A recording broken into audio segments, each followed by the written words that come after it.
බණ්ඩාරසර්ගේ class හොඳයිද කියන්න තියෙන්නේ cricket වලට ලෙජන්ඩ්ස්ලා හිටියනේ නේ කුමාර සංගක්කාර කිව්වම ලෙජන්ඩ් කෙනෙක්.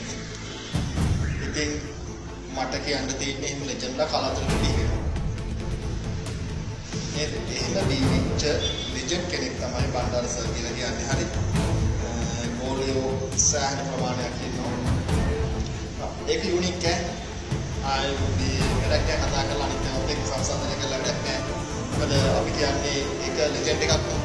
ඒ ලෙජන්ඩ් එක යාටම තමයි හරි.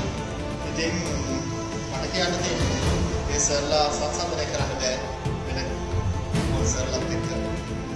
අපි ඒ වගේ ලෙජන්ඩ් පරිච්ඡේදයක් පටන් ගන්නවා. ආර්ථික විද්‍යාවට අලුත් ලෙජන්ඩ් එකක් අපි හදනවා.